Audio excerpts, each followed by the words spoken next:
Bershut Mohamed Rabotai, chers amis, chers Talmidim, nous allons avec l'aide de Hachem commencer un cours dans cette période de Rabbi Akiva. Rabbi Akiva, lorsqu'on prononce ce nom, c'est d'une puissance, un monument de la Torah. Et il nous faut comprendre qui est Rabbi Akiva, d'où provient sa neshama, qu'est-ce qu'il a laissé dans ce monde. Nous allons avec l'aide de Hachem essayer d'abord de comprendre quelle est la mitzvah que nous pratiquons dans cette période, à savoir la période de la supputation du Homer. Le conte du Homer n'a rien à voir avec l'histoire qui est arrivée à Rabbi Akiva, qui a littéralement perdu 24 000 élèves. 24 000 élèves, chaque élève était un luminaire. Et ils avaient inondé le monde de lumière. Et toute cette lumière s'est transformée en obscurité. Il nous faut comprendre comment est-ce possible. Les docteurs de la Mishnah, dans le plus petit parmi eux, pouvaient faire ressusciter un mort. Comme on l'a vu dans le traité Megillah, que Rabbah avait égorgé littéralement Rabbi Zera le jour de Purim, et il l'a ressuscité. Il y a plusieurs explications dans ça. Mais il nous faut comprendre Rabbi Akiva, lui qui a prôné toute sa vie que aimer ton prochain comme toi-même, et le klal gadol batorah, il est le grand principe de la Torah. Comment est-ce possible qu'il est tombé dans, entre guillemets, dans un piège où les 24 000 élèves, qui est d'ailleurs 12 000 pères d'élèves, comme il est stipulé dans le traité talmudique Yevamot 62b, que Rabbi Akiva avait 12 000 pères d'élèves. Qu'est-ce que ça veut dire 12 000 pères? Pourquoi ils n'ont pas dit 24 000? Explique le Gaon Ben Ishai dans son livre lumineux sur le traité talmudique Yevamot. Ben Yehuada, il a mis un groupe d'élèves, il a mis un camarade avec un autre, comme il est marqué dans la Torah. Tu aimeras ton prochain comme toi-même. Et lorsqu'il a vu quelques amis qui n'étaient pas tellement unis, qui n'étaient pas peut-être complémentaires, bien justement, il a essayé de faire une havruta pour les rendre ensemble heureux, par le biais de la lumière de la Torah. Ça n'a pas marché. La Gemara nous dit pourquoi ils sont morts. Parce qu'ils ont parlé la Shonara. Qu'est-ce qu'explique le Maharsha? Parce qu'ils n'ont pas traité l'autre avec honneur. Ils ont manqué de respect, si l'on peut dire ainsi. Il n'est pas marqué qu'ils ont manqué de respect. Il a marqué que l'onahagu kavod zelazé. Cela veut dire qu'ils n'ont pas adressé à l'autre l'honneur qu'il méritait. C'est encore plus grand. La question, elle est encore plus grave, plus profonde. Comment est-ce possible que des personnalités de cette taille, qui étaient tellement accrochées à Dieu, branchées avec la lumière céleste, la Torah, comment est-ce possible qu'ils puissent négliger une loi élémentaire, l'amour du prochain? Bien sûr, ces questions-là sont posées par les commentateurs. Il y a plusieurs réponses à cela. Mais nous allons, avec l'aide de Hachem, essayer de tracer un sentier qui va essayer de nous faire comprendre un peu plus dans notre vie. Dans notre vie, il nous manque quelque chose. Et lorsqu'on arrivera à atteindre la perfection de cette chose, bien, on comprendra le bonheur que la Torah veut nous octroyer. Ce bonheur s'appelle le dibour, c'est-à-dire la parole. Je parle de la parole parce que la maladie que les élèves de Rabbi Akiva ont eue est un châtiment de Dieu, directement de Dieu, puisque nos sages disent la période dans laquelle s'est passée la catastrophe de la mort des 24 000 élèves était la période entre Pessah et Shavuot, cela veut dire là où nous sommes. C'est une période de printemps. Nous avons parlé de la résurrection des arbres, la résurrection même des planètes, même des malachim, des galaxies, même des anges qui la gouvernent. Comment est-ce possible de parler de mort après avoir tellement profité de la renaissance, de la résurrection, de parler de mort cette fois-ci, pas seulement des personnages des moindres, des grands personnages, des hommes de Torah, des hommes équilibrés, des hommes qui étaient assidus à l'étude de la Torah. Comment est-ce possible? Donc on ne peut pas dire que c'est une mort qui est arrivée à cause du climat, à cause d'une épidémie, ou à cause d'autre chose. Il nous faut savoir que tous les châtiments viennent de Dieu. Lorsqu'une personne ne sait pas agir, se comporter, et surtout lorsqu'il étudie la Torah. La maladie qu'ils ont eue est ce qu'on appelle la maladie du croup, c'est-à-dire l'étouffement dans la nuit. Il dormait et il s'étouffait. On appelle ça la diphtérie. Pourquoi? À cet endroit de la gorge où l'étouffement se pratique, c'est-à-dire que les 5 lobes des poumons vont s'affaisser, vont s'étouffer, vont avoir une restriction, c'est-à-dire le Mitzraïm du Kotserouah. Cela veut dire l'Égypte du souffle raccourci. La maladie du croup. Si Hachem a envoyé à tous ces 24 000 élèves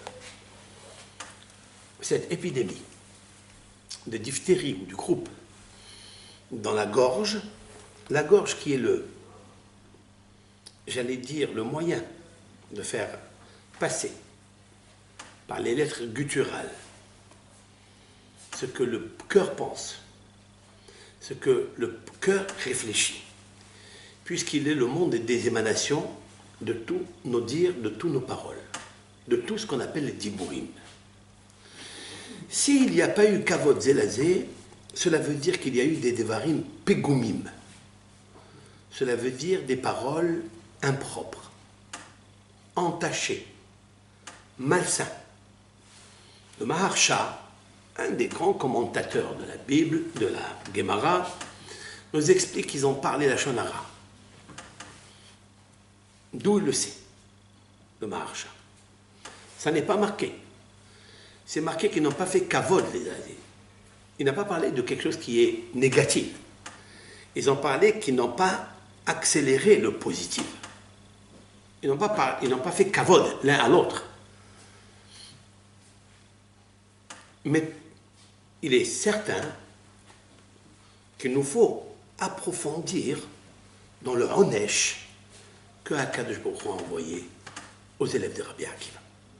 24 000 élèves. De mourir par l'étouffement, cela veut dire quoi? Étouffer son camarade sans lui donner des honneurs, c'est possible. Il est des fois où on ne vexe pas un camarade. On ne l'offense pas. On ne le gêne pas. Mais ton camarade, des fois, il a besoin de quelque chose de plus grand. C'est que tu l'honores. C'est que, des fois, il se sent étouffé par le manque de mahmaot, de compliments. Cela aussi fait partie des devarim pegumim, c'est-à-dire des paroles impropres, malsaines, vexantes.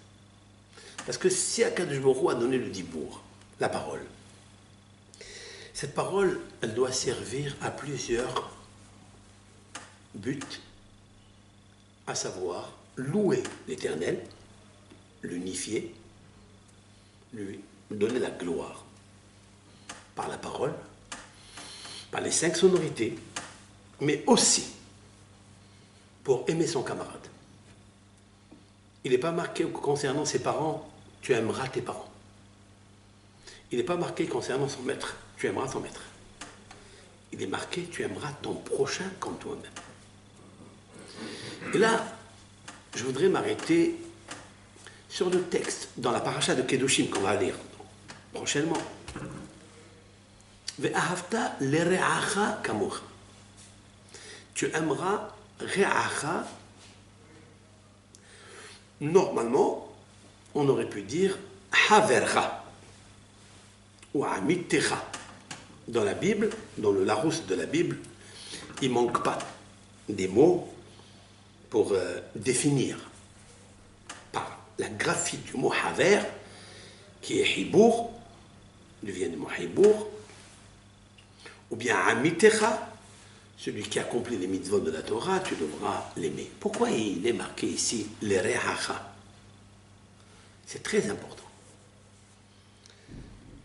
Dans le mot re'acha, il y a le mot ra, c'est-à-dire mauvais. Mais il y a le mot kol aussi. Vous regarderez, le re'acha, il commence par un lamed, il termine par un chaf. Le chaf et le lamed forment le mot kol. Kol, ça veut dire tout. À l'intérieur, il y a le mot ra, c'est-à-dire mauvais. Il faut savoir que la Torah vient nous dire ici dans ce verset peut-être qu'il faut aimer tout ton camarade, même s'il a des côtés mauvais. Il est très aisé, très facile d'aimer quelqu'un qui est bon, qui vous complimente, quelqu'un qui vous apporte quelque chose dans la vie. Et surtout, pas du mal, pas de la méchanceté. Mais quelqu'un qui est, des fois, à l'intérieur, foncièrement mauvais. Mais à l'extérieur, il montre qu'il est bien. Celui-ci, il est aisé à l'homme, de par sa nature, de s'éloigner de lui. Vient Rabbi Akiva et nous dit quelque chose de grandiose. Que Akash Baruch Hu, il veut que celui-ci aussi, tu devras l'aimer. Ve'ahavta lere'acha. Même qu'au milieu de ces re'acha, il y a le ra, il y a le mal, tu devras t'attacher à lui entièrement. Pourquoi? Parce qu'il faut savoir que on peut voler, que si quelqu'un est né sous les influences astrales, d'une influence d'une planète ou d'un kochav, d'une étoile, qui a exercé sur lui du mal, par sa nature il est coléreux, ou il est avare, ça existe, eh bien, notre habitude et par nature, on s'éloigne de lui. Il faut savoir que c'est à celui-ci que Rabbi Akiva va dire Zeklal Gadol Batorah. Zeklal Gadol Batorah, ça n'est pas sur un camarade qui est un camarade, un bon camarade qui est un haver, ou qui est amitecha, celui qui fait les mitzvot de la Torah, celui qui aime Dieu, qui fait avec be'ava, be'simha, ça, son judaïsme. Non. Certes, celui-ci aussi, il faut le complimenter. Celui aussi, il faut le rehausser. Mais le plus que Rabbi Akiva, le plus où Rabbi Akiva va mettre le dagesh, va mettre le point, c'est celui que tu sens qu'en fait, il a un problème dans son caractère, dans ses midotes. C'est celui-ci qu'il faut aider. Rabbi Akiva a dit c'est un grand principe.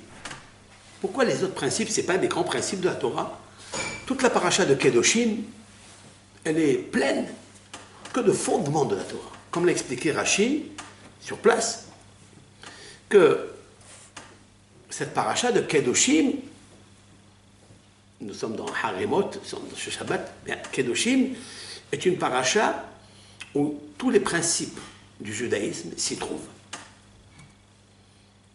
Donc Rabbi Akiva ne devait pas, a priori, choisir uniquement celle-ci que d'aimer son prochain comme soi-même. En plus, une deuxième question, pourquoi il est marqué « Tu aimeras ton prochain comme toi-même, Ani Hashem » ? Je suis l'Éternel. Habituellement, cette phrase de Ani Hashem intervient lorsque le Hashem nous prévient dans ses avertissements dans la Torah. Par exemple, ne crée pas d'embûche devant l'aveugle. Ne crée pas un obstacle devant une personne qui est aveugle et qui va tomber dans cet obstacle. Pas seulement un aveugle physique, même dans un choix, dans un commerce. Ne lui vend pas quelque chose ou un échange d'un objet à un autre, et dans cet objet, il est aveugle. Là-bas, la Torah, elle peut nous dire, même si cette personne est aveugle, mais il faut savoir que moi, Hachem, je suis là. Et Rachid expliquait chaque fois que la Torah nous avertit. Elle nous dit, Ani Hachem, cela voudrait dire que je te punirai parce que tu as menti à cette personne, parce que tu l'as blâmé, tu lui as pris ce qui ne t'appartient pas. Mais ici, dans ce cas-là, tu aimeras ton prochain comme toi-même, Ani Hachem. Je suis Hachem, il vient de dire quoi ici? Une des premières réponses qu'on pourrait dire, tu aimeras ton prochain comme toi-même, tu sais pourquoi? Parce que sur ton visage à toi, il y a le nom de Hachem. Si sur ton visage il y a le nom de Hachem, l'autre visage aussi il a le nom de Hachem sur lui. Ani Hachem, ça veut dire que si on réfléchit bien, dans le visage, je parle du visage, je ne parle pas du reste du corps, il y a aussi le nom de Hachem. Par exemple, un œil, c'est Yud. L'autre œil, c'est Yud. Le nez, c'est Vav. Voilà 26. Yud, Yud, Vav. Voilà le nom de Hachem. Si Akadosh Baruch Hu a signé, a décidé son nom dans le visage d'un être humain, eh bien, il faut savoir que tous les êtres humains, c'est Dieu qui les a créés. Ça, c'est une première question, une première réponse. La deuxième réponse que je voudrais dire, d'après ce que je viens d'introduire, qu'il est marqué ici Re'acha. Il n'est pas marqué Havercha, ton prochain. Comme il est marqué, tu aideras l'orphelin, tu aideras la veuve. C'est normal. Qui peut rester muet? Qui peut rester stérile de sentiments, bien sûr, devant une personne qui est pauvre, orpheline, veuve, malade, de ne pas lui apporter secours, aide, etc. Pourquoi? Parce que ce sont des personnes qui ont besoin, qui sont faibles, qui sont déchues de tout. Cependant, quand vous avez un ami, qui est votre ami, mais vous sentez qu'il y a du mal en lui, ça arrive. Là, c'est irrésistible. C'est très difficile de l'aimer. Et vient Rabbi Akiva, il dit, c'est celui-là que la Torah, elle disait, Klal Gadol Batorah. C'est un grand principe dans le judaïsme d'aimer celui-là aussi. Pourquoi? Parce que si vous arrivez à le transformer, si vous arrivez à le sortir de son labyrinthe, de son Hoshech Hamidot, vous lui donnez du moussar, plus il Hachamaïm, cette personne-là, elle pourra devenir peut-être plus grande que vous. Peut-être plus grande que vous. Pourquoi? Parce que s'il est une personne où l'instinct est très fort chez lui, c'est-à-dire les pulsions, cela veut dire que son nefesh, il est rare. Et si son nefesh est rare, et vous arrivez à transformer, à éclairer son nefesh, cette personne pourra devenir un illustre personnage. Vous aurez tout gagné. Quand je dis Ani Hachem, cela veut dire qu'il nous faut tout faire pour rapprocher celui qui est très très loin et celui qui vous semble, qui n'est pas religieux, qui ne fait pas son Shabbat, qui est très loin de la religion. Pour nous, a priori, première apparence, premier jugement, c'est de dire celui-là, il est mauvais. C'est celui-là que Rabbi Akiva veut. Et il dit Ani Hachem, ça veut dire, c'est ça que Hachem veut. C'est ce qu'on appelle les Hotzi Yekar Mezolel. C'est de sortir une pierre précieuse d'une mine qui est obscure. D'un homme qui est pas foncièrement mauvais, mais qui a du mal en lui. Alors on aura tout gagné. Pourquoi je parle de ça? Et pourquoi ça réussit des fois quand on parle à des gens comme ça, quand on essaie de les rapprocher? Parce qu'il nous faut rapprocher tous les êtres de la terre à une seule chose, à Dieu. Et lorsqu'on va rapprocher tous les êtres à Dieu, on va rapprocher la Shekhinah. Et le but dans ce monde, c'est de rapprocher la Shekhinah à Kadosh Baruch Hu. Cela veut dire c'est la notion mâle-femelle, c'est la notion homme, Zachar Unkeva. Le Zachar, c'est celui qui est le donateur. Le Zachar, c'est celui qui est le Zikaron. Le Zachar, c'est celui qui va aider la Nukva, c'est-à-dire la personne qui est vide de lumière. J'explique le soleil, la lune. La lune n'a aucune lumière d'elle-même. Elle n'est pas un luminaire qui va éclairer les autres. Elle reçoit la lumière du soleil. Et vous savez très bien que ce qu'elle va distribuer après à la terre, ça n'est que la lumière du soleil qu'elle va distribuer. Mais quand elle va distribuer, elle ne pourra pas distribuer ce qu'elle a reçu. Elle reste en restriction parce qu'elle a reçu elle-même pour partager pour elle-même. C'est le but du soleil. Le soleil va éclairer la lune, qui est nulle en lumière. Elle va ramener la lumière, ça s'appelle Holech Vehazor, Holech Hesed. Dans le système kabbalistique, le Holech, c'est-à-dire le don, il est toujours Hesed, il est toujours Zachar, il est toujours fort. C'est ce que doit être un Ben Israël, Zachar.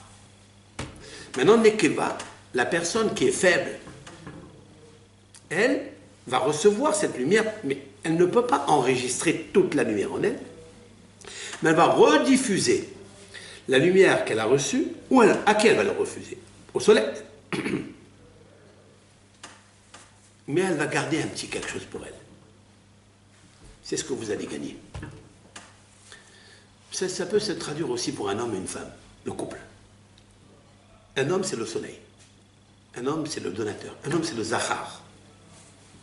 C'est ce qu'il va donner. Un homme, zachar, c'est la valeur numérique beracha, c'est-à-dire bénédiction.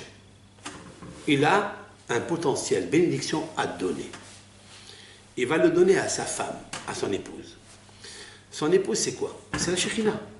Son épouse, c'est le levouche. C'est un vêtement avec lequel Hakadosh Baruch Hu, la Shekhinah, s'habille à travers une femme. Celle qui va donner toutes les neshamot. Car l'homme ne pourra amener dans ce monde aucune neshama, aucune madrega, aucun intellect, s'il ne passe pas par la femme. Mais la femme, c'est comme la lune. D'elle-même, elle n'a pas cette lumière. Elle va recevoir ça de son mari. Mais qu'est-ce qu'elle lui restitue? La lumière qu'elle lui a donnée. Cela veut dire, en fait, la lumière qu'il possède, il ne pourra rien faire avec, sauf s'il partage avec celle qui n'a aucune lumière. Et la lumière qu'il va recevoir, c'est la lumière qu'il va donner, en laissant un tout petit peu à son épouse. Alors, la beracha, elle peut descendre. Autrement dit que la beracha de l'homme, dans la valeur numérique Zachar, ne sert à rien s'il n'a pas une femme. La même chose, ça se traduit dans le soleil avec la lune. Et ça se traduit dans la période de Rabbi Akiva, je vais m'expliquer. C'est ça le Ve'ahavta l'ereacha kamocha. En fait, quand tu aimes ton prochain et celui qui n'a rien, pas celui qui a, c'est celui qui n'a rien, celui qui au contraire, il a le ra à l'intérieur de lui. Le ra à l'intérieur de lui, ça veut dire la restriction, ça veut dire le din, ça veut dire la rigueur. Parce que quand on est dans une situation de mauvaise, c'est la sentence de la rigueur. Et lorsque vous avez un camarade comme ça, eh bien il faut faire tout pour aller le sortir de là et le bonifier. À ce moment-là, c'est le kamocha. À ce moment-là, c'est le kamocha, cela veut dire quoi? Cela veut dire que la bonté que vous avez, vous allez l'unir, vous allez la donner à celui qui à l'intérieur de lui est ra.